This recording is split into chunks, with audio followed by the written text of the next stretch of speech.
In addition to Western Africa, Islam entered Africa from the east coast. From the Horn of Africa to modern-day Mozambique, Islamic trading cities appear. However, like the experience in Western Africa, Islam in the East was slow to reach the general population. When it did, it was mostly combined with pre-existing native religions. Swahili is an Arabic term, meaning coasters, referring to the fact that these were people that lived along the eastern coast of Africa. The Swahili dominated the African coast, from Mogadishu in the north to Kilwa to the Comoro Islands and Sofala in the south. These towns were governed by a separate Muslim ruling family. Here, ivory, gold, slaves, iron, and exotic animals were exchanged for Persian silk and Chinese porcelain. The towns grew wealthy, impressing the travelers with their beauty.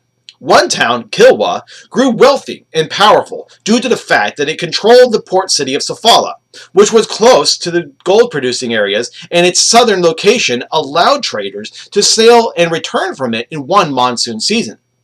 All along the coast, Swahili society underwent patterns of development with respect to language, religion, architecture, and technology. By the 10th century, Swahili society attracted increasing attention from Islamic merchants. The best known of the Central African kingdoms was Zimbabwe. This term Zimbabwe refers simply to the dwelling of a chief. As early as the 5th and 6th centuries AD, the region featured wooden residences known throughout the land as Zimbabwe. By the 9th century, chiefs had begun to build their Zimbabwe out of stone. Kings controlled and taxed the trade between the interior and coastal regions. Their control enabled them to forge alliances with local leaders and to profit handsomely from commercial adventures. The Indian Ocean trade generated wealth that financed the organization of city-states on the coast and large kingdoms in East and Central Africa.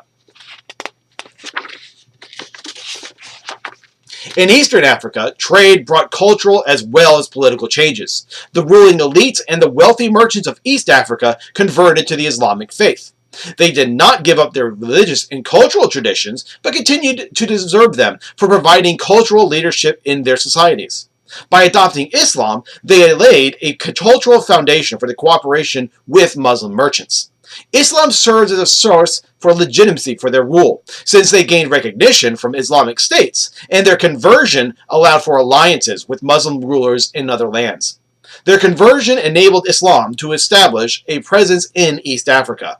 The faith eventually attracted interest in larger circles and became one of the principal cultural and religious traditions of East Africa.